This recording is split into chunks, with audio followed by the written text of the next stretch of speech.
Thanks for listening to The Special Lists, presented by Referral Lab, the podcast for dentists and dental specialists. Welcome back. We're glad to be back on another episode of The Special List. As always, with my co-hosts, Dr. Michael Seda. How are you, Jason? Wonderful. Glad to have you. And Dr. Cameron Full. Yes, sir. And we are pleased to be hosting tonight Dr. Krupa A. Patel-Sharma. She is a DMD MS and board-certified periodontist and diplomate of the American Board of Periodontology. She is a University of Pennsylvania graduate with advanced IV-sedation and periodontal surgical training. She is able to blend precision surgery with a passion for lifelong learning. She was born in India, raised in Michigan, and she brings both cultures and plenty of creative energy to the Port Huron practice that we get to share together. Notable achievements. She's a diplomate of the American Board. She won the Russell Bunting Research Award, and she's the best associate I could ask for. She's awesome. And I'm glad to have her on the program with us today. Great introduction. Bravo. Krupa, give us a little Thank you. Well, thank you for having me. I just want to really start out by saying like a big thank you, and I'm very honored to be a part of it. And I think in my introduction, the most important bit was that last sentence. So, yeah. when I approached Krupa about being on the podcast with us, she kind of was like, well, what do I talk about it for? And then she came up with this idea, and I was like, oh my God, I can't wait to share this with everybody. This is a fantastic idea. And you know, what we wanted to talk about tonight, or what Krupa wanted to talk about tonight, and I think is so important, is kind of the pearls of success that have led to successful associateships becoming to partnerships. So, you know, Krupa and I have gotten to that point of our career where she's been my associate since 2019, but then now we're transitioning to what does partnership look like for us. And very excited that she is going to be my partner, coming up in about 2027. Yeah. So we're working on those details and trying to figure it out. You know, the challenge, I guess, that when Krupa brought this subject up is that about 80%, and I could not find this specific for periodontal practices, but this was true from the American Dental Association. They said about 80% of associateships lead not to partnership, but splitting up. And so we kind of thought this would be a really cool topic tonight to be able to do both from the associate perspective and from the owner perspective of what has made these things successful. So let's start. Krupa has, you know, she is an amazing person who likes to prepare for things. And I love this part about it is when we asked her to come up with a list of 5 things, I got back 2.5 pages of stuff to talk about tonight. Yeah, so we're going to dive right into it and get going. And so Krupa made a list of why my associateship has been successful. So do you have anything to add before we dive into the list? Yeah, I want to say, like, why should we even talk about this? Why is this important? You know, I'm a big Simon Sinek fan, so I'll always start with the why. You know, I hear from your peers and my peers, the number one thing is like, oh, why can't I find an associate like you? And why can't I find an owner doctor to work for like you? And I'm like, is it like, what are we doing right that it is this difficult for everyone else to find that happy medium? So, actually, you know, my list was even longer. I condensed it quite a bit, because I took out all the things you shouldn't do. But, I think like the biggest. We don't have 6 hours. Sorry. Okay. Let's just dive right in. Well, I mean, my first point on my list, I would say, is the most important one. And it's very obvious. For some reason, this gets missed quite a bit.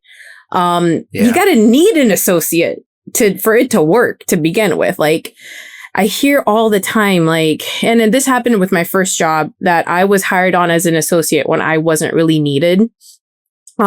The practice had not grown enough to accommodate me. I walked in and it was an empty schedule every single day versus, you know, the true time to hire an associate is when you have an overflow of patients and you don't know what to do with them. You cannot handle them by yourself. And that's when, okay, you need another doctor to take on that patient load. And that's exactly what Jason did. And so the first day I started his practice, I had exams in my schedule. The very next week I had a surgery. And things just rolled very quickly from that point forward. And, everyone says like, okay, well, you got to go market. You got to get your own referrals. I did a lot of marketing. I did all of that. I was introduced to all the referring doctors from day one. I formed relationships. I started doing the marketing one-on-one from day one. But having that like pool of patients that I've already seen gave me the confidence to go have those conversations with those referring doctors. And if I hadn't had that, then I would have gone in like basically deer in headlights. So I think it's very important to kind of just give that little boost of confidence to somebody when they have patients in the schedule and they already like can start building those relations, start making those phone calls to referring doctors and be like, okay, I saw your patient, XYZ, like this is what I think we should do. What do you think? Like that really helped.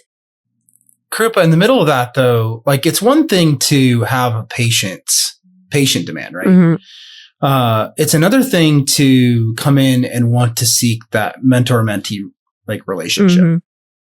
Yes. Right. And so I think like, yeah, she's talked like, no, but like, this is her style. Like, that's one of the things you guys do so well. I've been in your practice, more than a handful of times. Yeah. And like that right there, Krupa, like the relationship you two have, which is an extension of Jason's with Mark Sutter, right? Mm-hmm. That's what a lot of practices miss on. Well, I mean, I think also it goes back to personalities. There's going to be some individuals who graduate from school and they don't feel like they need a mentor, even though they might need one. They just don't know it yet. I'm cut from the cloth that I want to be the best. My first conversation with Jason was like, I want to be better than you someday. So I need a good mentor. I needed that path. I'm like, if you give me that path, I will knock it out of the park. But I needed somebody to light that path. And my previous employer didn't do that well. So Krupa, when you say mentorship, can you be more specific? What does that look like? What forms does mentorship take? I'd assume for different associates, it would have a different, approach. But for you, I guess, what did that mean? So, I mean, I first came out of school. I was like, I just want to focus on the surgery right now. I want to get really good at that. I want to get really good at treatment planning. I want to get really good at my relationship building, communication to patients. That was very important. And that eye opener didn't happen until I started practicing after graduation. When you start having those conversations and your case acceptance isn't great, you realize, okay, what do I need to do better? There's a missing link here. And to be honest with you, I didn't know what I didn't know at that time. And when I came and saw how he did things, then that's when it kind of crystallized, okay, I need him as a mentor. And unfortunately, it's like nobody graduates knowing that. It's until you go and see. So I always encourage... It's humility. It's humility. And I always encourage anybody who's graduating, like, hey, before you actually graduate, go start spending time in private practice. So you get a feel of how do you want to work, where do you want to work, and who you want to work with. Yeah. Because again, keeping the end in mind, figuring out what you want your life to look like 5-10 years down the line, that's how you start working on it right now, but you need a goal to work towards. And I think that young graduates, young doctors, they may not think that way. They're worried about X, Y, and Z, their loans and everything. But I'm like, okay, well, all of that is important, but you also need to figure out what you want your life to look like and then work backwards. To be honest with you, I got lucky and I saw Jason live the life that I wanted to live. Like, I want to practice like that. And I was like, okay, this is the type of mentorship I need. And then I started communicating to him like, okay, I'm really good at this, and this, but this is what I lack in. Like, I'm not great with confidence. Whenever I come to you with a question, most likely 9 out of 10, I just need a little boost of confidence. If you can do that, I can do the rest. But not everybody is self-aware. So being self-aware is very important too. I think that like when you go back to this mentorship thing, I mean, we could talk about this for the entire episode very easily. Mm-hmm. But I think Krupa, like part of that communication that you guys have, talk to us a little bit about some of that formality. Mm-hmm. You guys set aside time regularly, both, to talk about clinical and non-clinical. Like talk a little bit about some of that structured engagement that you guys have, which really forms that mentee relation. Yeah. Yeah, I mean, that's kind of like my second point. Communication early on was very, very important. We went to lunch every Wednesday for the first 2 years. We still go to lunch. Mm-hmm. This is very important for us to check in and often? See, probably at least once a month now. Wow. Yeah, once a month. Just sometimes we don't talk about work at all. Sometimes we just, catch up on life. But those first 2 years, every Wednesday, it was a structured, built-in time for us to talk about, for him to check in to see how I was doing with my patients, referring docs, and team members, and for me to have an opportunity to ask questions. And he was still available at other times too. Like, that's one of the biggest things that was very important to our relationship, is having that open communication. I always felt like I could go to him and ask anything.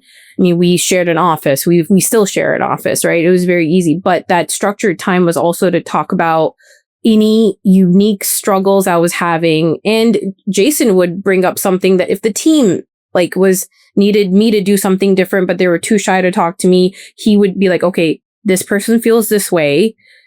This is what I think you should do, but you do it. I'm not going to solve this problem for you. And I love that because it gave me the opportunity to solve the problem with the team member if I was doing something that they didn't like, or if there was something that I wasn't doing enough in my exams for the treatment coordinator to do their end of the work. It gave me an opportunity to bridge that gap and to resolve that issue and build some trust with the team members, and set myself up as a leader. And also any other struggles that I was having, it was always a good opportunity to discuss that. And I mean, those 2 to 3 crucial years of communication just built that solid foundation for the future. Like, I can confidently say that if Jason were to walk away from his practice right now, I would not lose any team members. That's number one. Wow. And I would not lose any team members. And the second thing is, if whenever he's not in the office, he does not have to worry about anything. Anything that pops up is handled. He only gets contacted if it's something that is completely unique. Right there. Yeah, it's an amazing feeling of freedom to be able to walk away and not have to worry about that. Like I've been working on my schedule to be able to get out of the practice, be in the practice 3 days a week and out of the practice 2 days a week. And when you have someone like Krupa, like from day one, I needed Krupa to know she was second in command in the office at all times. Right. And she had to earn that respect from the team. And it takes a while to earn that respect. And she did a wonderful job of that, over the years by taking on that role and taking the responsibility and solving problems when I wasn't there. And she's done a phenomenal job. But that's because I think she was operating with a desire to be a partner early. The number Correct. one. Number two, that is a testament. And Krupa, I know this is, the episode about your list, but I think that's a testament to Souyias' leadership characteristics, right? So he's acknowledging that he wants this relationship to be this way in a number of years. And so he paints that pathway and supports you, which in turn then drives this engine towards you getting to where you are today. So I think it's like this incredible partnership that happens. I think that starts with this mentor-mentee function, and then dedicating the time. I mean, this is you can't this is not one of those skip, to collect $200 situation on the Monopoly table. This is an investment of energy, of resources, of time, which is obviously, in the specialty practice, not a commodity. It's a scarce resource, especially when you're over your skis on patient load. So, Seda? So to crystallize this, because I think it's a really important point, Krupa, that you made, and that is for those people that envision themselves getting into practice as an associate, and for practice owners in Jason's position looking to bring in an associate, one of the key things is aligning on how much mentorship there's going to be. And doing it and actually carving out the time doing it, right? Yes. So, and where does that mentorship come? It comes with clinical procedures. How are we going to treat what's your technique? What's your workflow? What instruments do you need? It could be how you address team, conflict within the team, interpersonal conflict, right? So there's like a social aspect of it. There's the expectation of how we're going to grow the practice, right? Are you expecting to come in, clock out, do some procedures and go home? Or do you understand that there might be an expectation that you have to meet other doctors, you have to have lunches, you've got to market the practice? Not having these conversations up front and then not engaging about them, especially in the beginning stages of associateship, sounds like a recipe for disaster, right? Absolutely. Super important from the beginning, get aligned. You're absolutely right, Michael, that like having those conversations early on is very important. And we did do a lot of that in the beginning. Like he was very clear about the expectations of what he needed from me. Like, okay, these are the 3 things we need to strive for, Krupa. Like maintain great relationships with our referring doctors, number 1, give our patients the best experience that they can ask for. And our treatment planning should be calibrated. Like, nobody should be able to tell, like, who was the surgeon. And I'm like, all right, cool. You outline this, I will get it done. I'm very much like, if I'm in line with our, mutual goals, like I will figure out a way to get it done. And thankfully we were. And I want to be clear about this. Krupa's amazing, but I didn't just get lucky. Yeah. We do this on purpose together, right? This is purposeful design of the practice. We don't just say, oh yeah, we want referrals to the practice. We mean it. We live it. We make it happen. Like it goes back. I want to go back a little bit to mutual need. Like I hate it. Krupa had a friend who was asking the 2 of us for advice after we've been working. Oh, there's this practice that wants to hire me, but I got to go out and build my own book of referrals because they won't share their patients. You're right. I said, don't take the job. Why would you go into an associateship where you have to build your own book of referrals and you're not at least given a base? You have to be given that base, in my opinion, right? Like Krupa still works to build the relationships, get to know the referring doctors, but like as the doctor who's bringing in the associate, you have to be willing to share those. If you're not willing to share those patients, don't bring in an associate. It's not ready yet. You don't need it. So one thing I want to ask here, I think this would be a prudent time to ask, and that is, a lot of this is contingent on the number of patients coming through a practice, right? So I know Jason, I've modeled a lot of what I do based on what I've learned from him, and he's been a master at it. And I know you've stood on the shoulders of giants, Setter and Stoner and whatnot.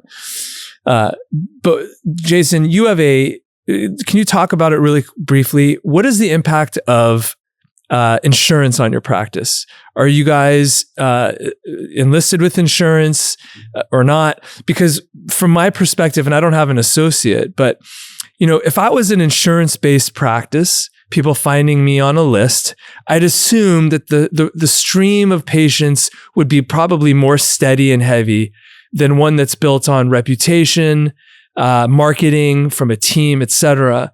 And so perhaps that's also something associates looking to associate should be looking at, joining different types of practices. So maybe Krupa, you and Jason can touch on that a little bit. Sure. I can start there. I mean, I decided to become non-participatory with all insurances back in 2016, excuse me. And Krupa joined the practice in 2019. And we average right around like 115, 120 referrals a month. And so referrals to the practice, and we convert about 85% of those to actually consults, right? So we have a pretty good flow of patients that there's volume to be seen and shared and split. Like in Cameron, it's probably a good time. Like what's the average number of new patients per periodontist from the Referral Lab data across the country? You can answer this question. That. I know, but you can. But again, I think the key here is these numbers because of Referral Lab, right? For all the listeners out there, Jason very smoothly and confidently was able to state, how many patients he's getting at the practice, what percentage of them are actually coming in. Not all patients that are referred actually come in. And there's an infinite number of metrics that I know you look at to make decisions in the practice. That's an aside, but anyway, a little plug for Referral Lab. So the 48 new patient average that Referral Lab states with Perio is subjective to, it's objective, but subjective ultimately to how many patients you want to see. What are you comfortable with? Jason and I have a friend who sees north of 100, right around 100 new patients per month. By himself. And this doc is over his skis, was over his skis, and has made some aggressive scheduling changes to not only create some space on his schedule, but bring on an associate, right? Because he said, hey, this is what I want to see, right? This is how many I want to see. And so it creates that space for this example, like Krupa stating that is like having that self-awareness to know, okay, where's my sweet spot? Right. And I know like when Krupa was out for maternity leave, Souyias was able to see that patient load, but at the same time, because we know the scheduling strategies to allow for that to happen. So we pulled that lever and allowed for him to see that load. But what he quickly realized was, I don't want to do this. I don't want to see that number. And so, the beginning of the conversation is so prudent, and something to actualize through the entirety of this conversation is having the self-awareness, not only to, bring on that body that can support you, but making sure that body matches that associateship matches your goals. Mm-hmm. The best thing he said when I came back from maternity leave was like, Krupa, this is a two doctor practice. Yeah. Thank you for coming back. No more babies for you. This is a 2-doctor practice. No more babies. No more babies for you. But, speaking of Referral Lab, I want to also mention how instrumental it was in helping me learn case acceptance and what I can do better with patient communication. Like, that is a great mentoring tool and a great teaching tool. And also, like, when we saw, me being gone from the office for 11 weeks and how that affected the schedule for this previous year, it gave a lot of insight of like, okay, what does maternity leave, like, what does that do to my schedule? And if we were to do it again, what can we do differently? Well, let's dig into that for a minute. She just told you through the podcast. So yes. No. I mean, this is a big if. This is a big if. Is this a reveal? Are we doing a reveal now? No. Oh no. I'm just saying, like, if for anybody who is like, another female doctor, like who's a periodontist, it's good insight. That's all I gotta say. Well, but like, let's talk about that's actually it's a really good thing to share with, like when you came back, it took a while to build your schedule back to the busyness that it was prior to leaving. Yes. Right. And so for a long time, you're like, oh my God, both of us, like, we're like, oh my God, what's wrong? What are we doing? What's going on? Like, and we'd go back and we'd look and we'd be like, okay, patient volume, it's the same before as it was after. Case acceptance, it's the same as it was before and after. What happened? And I think people fail or miss the point that a doctor's schedule, especially in like perio, is cumulative over time, because we'll treatment plan these cases that need 4 or 5 steps in their surgery, and they take, 8 to 12 months to get completed. And when we're not constantly adding to that schedule, it becomes this deficit. So like, you forget, like, okay, my schedule was not busy when I first started. And then I built it back up over these years that I was working. And then I took 11 weeks off. And what did that? It tanked my schedule. Mm-hmm. Like, so there were some things that we learned, like, instead of me taking on that whole load. I mean, one of my biggest was like, all right, great. We're going to make a little bit of a backlog and back up some consults for you right from the beginning, right? Yep. Let you do those. And so that was an important take, and to understand that we could calm ourselves down by having that data and being like, look, it's just the cumulativeness of a schedule. That's what's missing, because case acceptance was there, patient volume was there, all those things were like, check. And then we're like, well, then it's just got to be this volume load of not seeing patients for that time frame. Yeah, I mean, I feel like I'm pretty sure Referral Lab has saved me like a lot of like stress over the years, you know, just because my initial reflex is to freak out about things. But, you know, then when we look at the numbers, I'm like, okay, all right, it's going to be okay. But yeah, and I mean, it was very instrumental in teaching me like where I could be better. So let's segue quick here, because I think that what comes through, and I know that comes through the screen and the audio, is the authentic friendship that you guys have developed. You know, the mutual respect that you guys have for each other. It shows. It's a testament to how the practice runs with the two of you. So why don't you talk a little bit about that? Yeah, I mean, I feel like I'm very blessed that I get to work with Jason every day. You know, it would suck doing this by yourself. Like having somebody to talk about your day, your weekend, you know, anything that's on your mind, and patients, just commiserate and bounce ideas off about treatment planning. It just makes what we do so much more fun. And eventually, like, our friendship started like that. However, it's now grown to where we also are friends outside of work. You know, I'm really, really good friends with his wife. The good friendship, you know, it's definitely important because there's trust and loyalty and respect in it. And we wouldn't be able to do what we do and be good partners if there wasn't that trust and loyalty. In all the years that we've worked together, he's always had my back. And, you know, in the beginning, you know, I made mistakes like any other associate. Like wasn't aware that I was making a mistake on something, but he never made me feel bad about it. You know, he said, you know, that we all make mistakes. It's how we bounce back from something that we mess up on. That's what matters more. Bravo. And regardless of what, regardless of like, you know, what he explained to me, like about what I did wrong, you know, when we were alone together in front of everyone, he would always have my back. And that was very, very important. And that actually, you know, reminds me of something that was that actually crystallized and allowed me to make the decision of coming to work for him full time. So a little bit of backstory, like I was working closer to the city part time, and it wasn't enough to fill my days. So I was like looking for another job, and he initially was wanting to convince me to come work for him part time, but I was a little hesitant because it was an hour away from where I lived, and I had never been to Port Huron. I come and I interview. It's more like Jason was wooing me to work more. Like he knew he was going to hire me. He was just convincing me. And I met the whole team. And then actually, Michael, you were presenting for his study club. You were lecturing about gingival graft, Gingiva Ninja. That's what I remember from that day. Oh my God, was that the title of your lecture? No, it's not the title of the lecture. Oh my God. Oh my God, that's so cute. Gingiva Ninja? It's my identity. My alter ego. My God. Ego.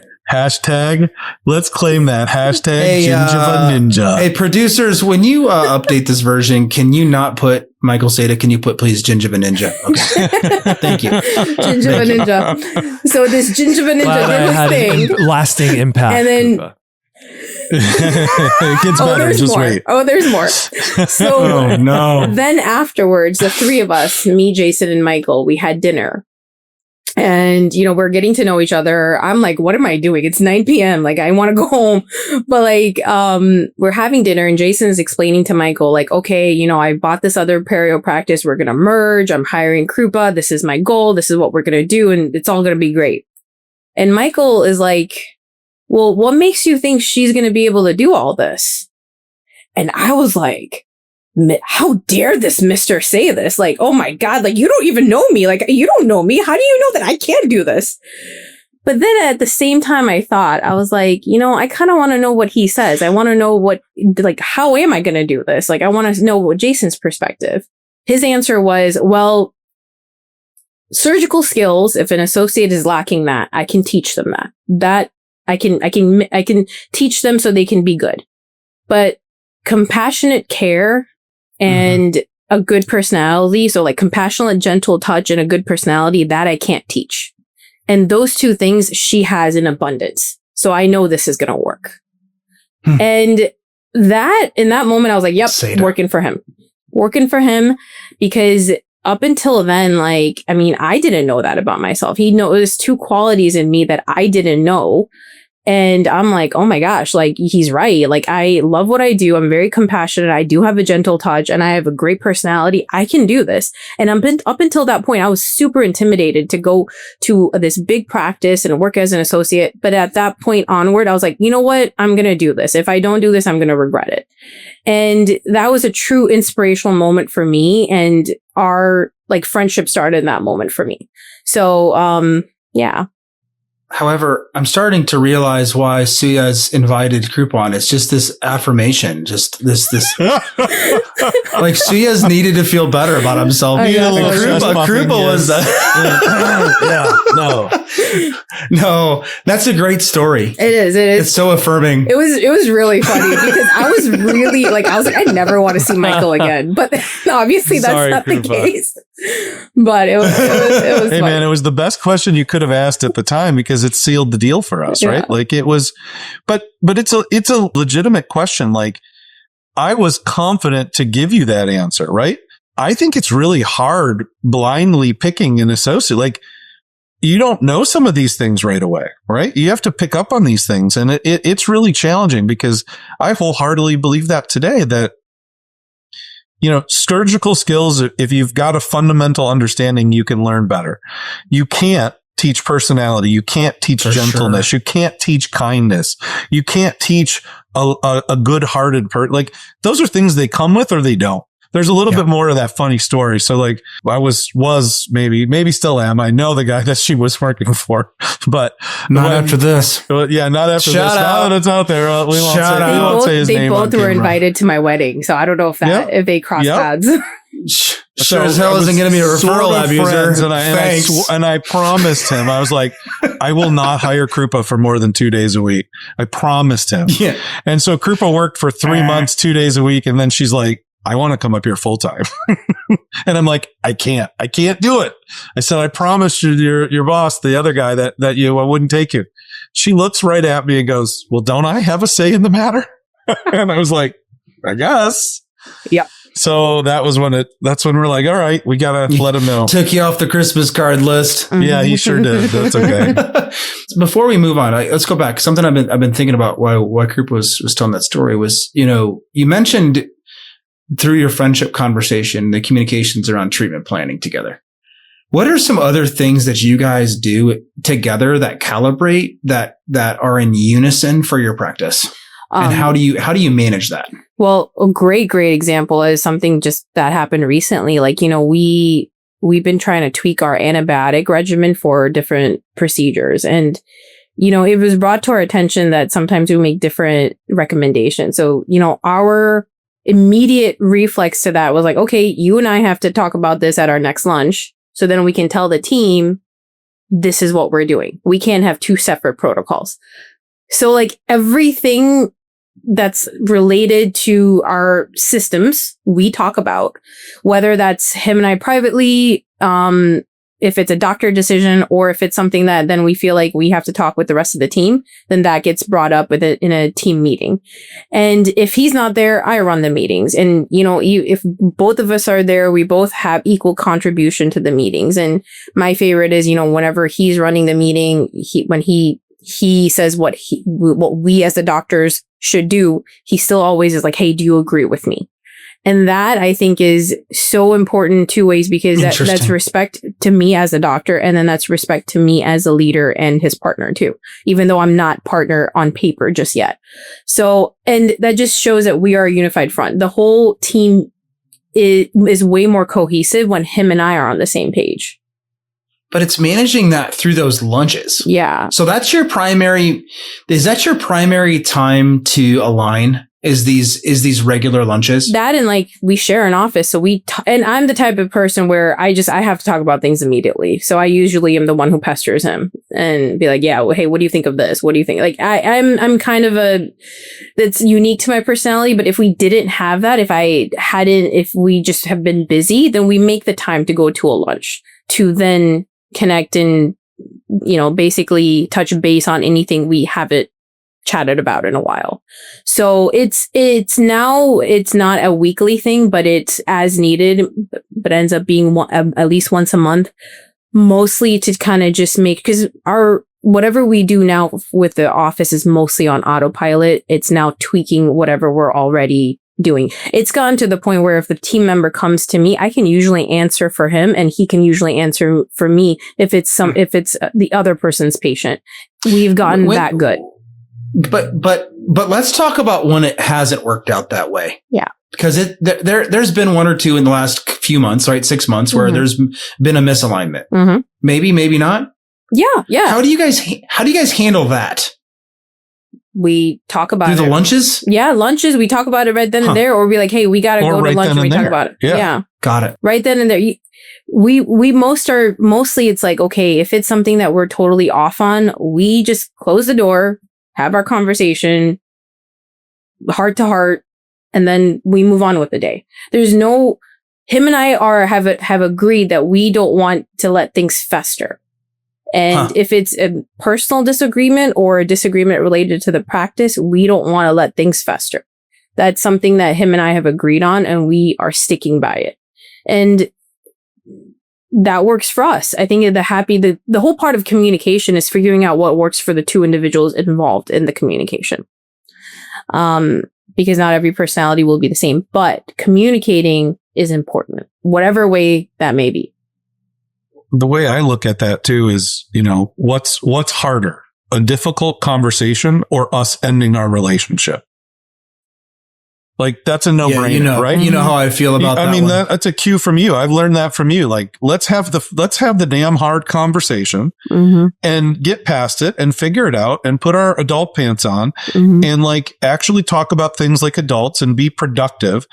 And move on, because once we do that, we're always like, oh, that's great. Good solution both ways. And so I took that cue from you. You're the one who kind of taught me that better than anybody can.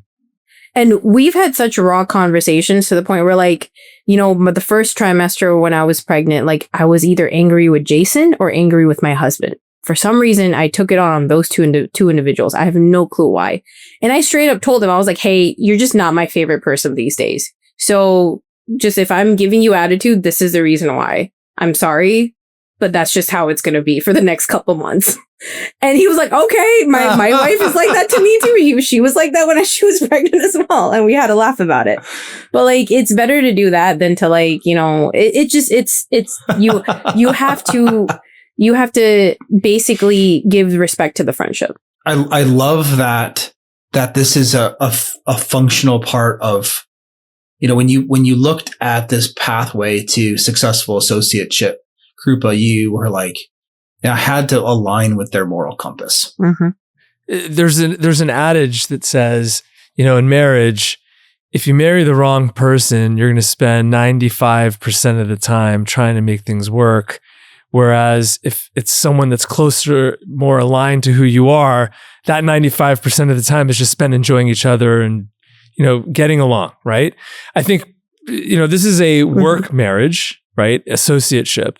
And so aligning on values, goals, etc., up front and making sure of that just makes the rest of the time a lot more streamlined and conflict light, if you will, right? So, I mean, I just sit here and I observe Krupa and Jason as two people, and I can just see how their personalities complement each other so well, right? And I'm not surprised in the least that their partnership together is just successful partnerships. It works, and it doesn't mean it's without hiccups, right? I mean, anytime there's different people involved in the same project, there's going to be differences of opinion, approach, etc. But how you work through that. And so proud of you guys. I mean, it's so mature, the communication, the respect for each other, patience, all of it. Great stuff, guys. Great stuff. So I think though that Krupa, like, let's pretend that you're the hiring partner. Okay. Right. Let's pretend that for a second. Cause you've given us this checklist of the perfect associateship pathway to success. But I think Souyias is patient to some degree in his desire to work with you. He waited, he aligned, but like a lot of practices don't have that time. They've got the demand on the doctor's schedule. They've got the more referrals than they know what to do with. They don't have scheduling techniques by which to. And so I think that they sometimes, I shouldn't say rush. I don't think that's the right word, you guys, but they don't give it the time that you guys gave it to make it this successful. And so let's assume that that's the case with you, Krupa. What along these 5 things, right, that we're talking about, what are the things that are the most important, right? What out of this list? I mean, because not everybody has this time to give to each other. I will say, I think everything else can be worked out. Like, you don't really need to be friends. That's fine. We can be okay with that. If you have different goals and mindsets, you can figure out a way. We've seen examples of that with some of our peers where, one person's a growth mindset, the other one isn't, and they figured out a way to make it work. But the thing that actually is most important to me personally is morals and ethics. I feel like if that piece of the puzzle, and that's point number 5 that I have on my list, if that is not aligned, you then will have this cancer that will bleed into everything else. And that's something that was very important to me because I was put in a lot of, I was in situations where I just didn't feel comfortable prior to working for Jason, where my schedule was not empty and I was encouraged to do something that I wasn't necessarily comfortable with. And I did it and I regretted it. I was like, I'm never doing that again. And not one day have I felt that way in Jason's practice. We do not compromise. And if I were to hire somebody else, I would not compromise if the morals and ethics were not there. And that's my opinion, only because, Jason and I, we don't agree on everything, but we do align on moral and ethics, because at the end of the day, we want to practice in a way where we give our best to the world. We do our best. We give our best. And even if it means that we lose money on a procedure, or if we don't produce as much, that's okay. Always do the right thing. That's our motto. And if we didn't align on that, then anything we do wouldn't be as amazing. Did you know that early? That was actually something that I asked him during our getting to know each other phase, where I was like, hey, this is very important to me. Like I'm Hindu. I believe in karma. I'm not super religious, but that is one of the few, I'm a spiritual person. I believe in karma. I feel like, you have to put your best out into the world. And my purpose on this planet is to be a periodontist. So, and I think Jason believes that too. Even though we both are not religious and we're not even politically in line. But we both feel that our purpose is to be the best periodontist. So, and that is that is one of the biggest things where, our passion bleeds into everything else. And we figure out how to make it work because of that starting point. I think that you have to follow that old adage of, take your, hire slow, fire fast. It just, you want to take your time with hiring somebody because, I'd never wanted to be the associate that just clocked in, clocked out. I have friends who are like that. I've known people who are like that. And it is they don't want to put investment of emotion or time into a practice until they are a partner. I disagree with that. If you are going to be investing in a practice in the future, if that's your end goal, why not start making that practice the way you want it to look alongside with all the help that you have right now? And then people worry about sweat equity and all of that. Dude, don't stop nickel and diming each other. It's you're not gonna retire off of the hygiene checks you do. But at the same time, my advice to new docs is don't live outside your means at the beginning. Then you're always constantly worried about production. You're constantly worried about your schedule being empty. Live small. If you don't have kids, if you're not married, live as small as you can. So then when you get 5-6 years down the line, when you have your 5-6 kids, whatever it may be, but you have that flexibility. It's just like business wasn't taught in dental school, money management was also not taught.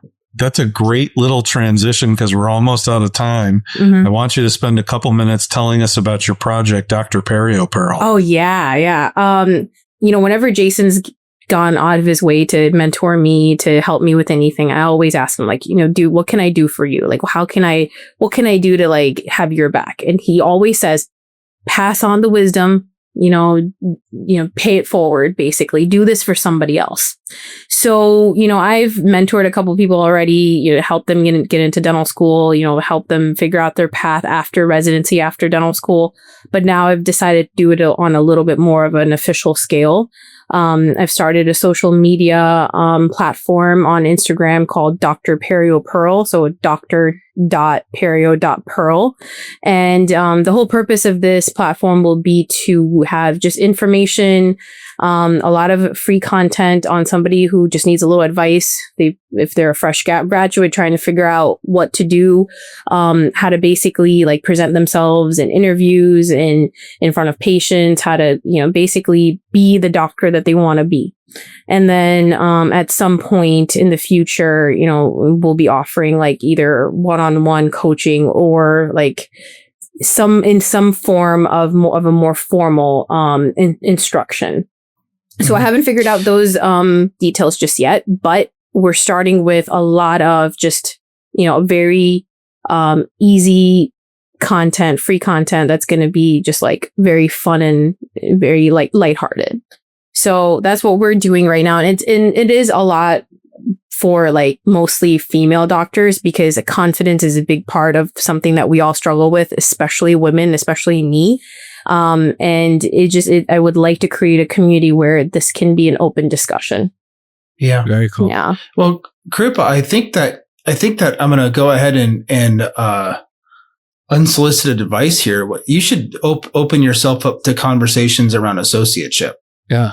It's something that you've done so well, obviously through the conversation here, but, communicating with her through those channels there, I think there's a lot to be said about how you can engage with associates and how they're looking or not looking at those relationships with their principals, and knowing what questions to ask when you're looking at joining a practice, and knowing what to ask for. Like some of these things that you guys have baked into your relationship are absolutely keys to your guys' success. And that's something that you could bring, really lead with. Yeah, absolutely. I plan on doing that. Thank you for that feedback.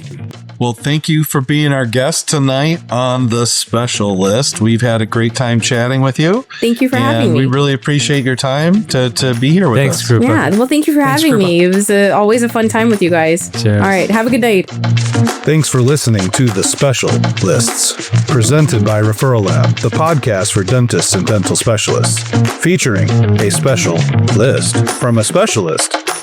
Got a question for us? Send us a message at speciallists.com with 2 L's. Transform your referral workflow with Referral Lab, a purpose-built platform for dental specialists to track, manage, and convert every referral.